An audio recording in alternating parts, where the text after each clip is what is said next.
तो किसी ने कहा बिना कलश के प्राण प्रतिष्ठा कैसे होगी, किसी ने कहा बिना कलश के प्राण प्रतिष्ठा कैसे होगी, किसी ने कहा जब चुनाव ही प्राण हो तो सोचो कौन सी प्रतिष्ठा दांव पे लगी होगी। लोग तो कुछ कहेंगे, लोगों का काम है कहना, आप जन की बात मत सुनना, सिर्फ मन की बात करना। फिर भी खुश थे हम, फिर भी खुश थे हम।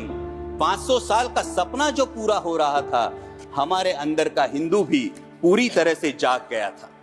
तो चल पड़े अयोध्या की ओर, राम लल्ला की दर्शन की आस लगाए। चल पड़े अयोध्या की ओर, राम लल्ला के दर्शन की आस लगाए। जो सामने नजारा देखा वो देखकर दंग रह गए। वो 3 मंजिले, 400 खंबे, 32 सीढ़ियां, जय श्री राम का नारा लगाते हुए हम सीढ़ियां चढ़ने लगे। राम लल्ला से क्या गुहार लगाए ये सोचने लगे। पहली सीढ़ी पर याद आई महंगाई, पहली सीढ़ी पर याद आई महंगाई, दूसरी पर देश में बढ़ती बेरोजगारी, तीसरी पर पत्रकारिता की चरण चुंबकता, चौथी पर सेंट्रल एजेंसीज की संदिग्ध भूमिका। हर सीढ़ी पर कुछ न कुछ याद आ रहा था, हर सीढ़ी पर कुछ न कुछ याद आ रहा था। कहीं 15 लाख का जुमला, कहीं किसानों का आक्रोश था, कहीं महिला कुश्तीगिरों की वेदना थी, कहीं सालाना 2 करोड़ रोजगारों का वादा था, कहीं बढ़ती सांप्रदायिकता थी, तो कहीं चुनिंदा पूंजीपतियों पर मेहरबान हमारी सरकार का चेहरा था। इस वास्तविकता ने झंझोड़ने के बाद, इस वास्तविकता ने झंझोड़ने के बाद भी हम अंधभक्तों की तरह चलते गए। होश तो तब संभाला जब राम लल्ला के दर्शन हुए।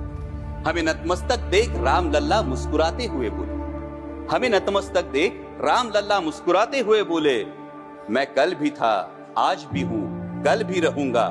जितना इस मंदिर में हूं उतना ही तुम्हारे मन में रहूंगा।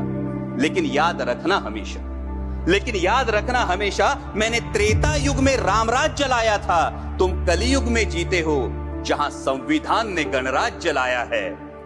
धर्म समाज का किनारा जरूर है, धर्म समाज का किनारा जरूर है, लेकिन देश एक बहती धारा है। किनारे को धारा के बीच में लाया तो प्रवाह अड़ जाता है, प्रगति के पथ से हट जाता है। इसलिए धर्म का ठेकेदार नहीं, पहरेदार बनना चाहिए। इसलिए धर्म का ठेकेदार नहीं, पहरेदार बनना चाहिए।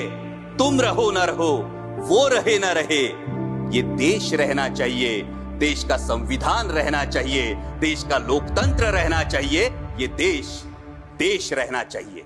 जय हिंद, धन्यवाद।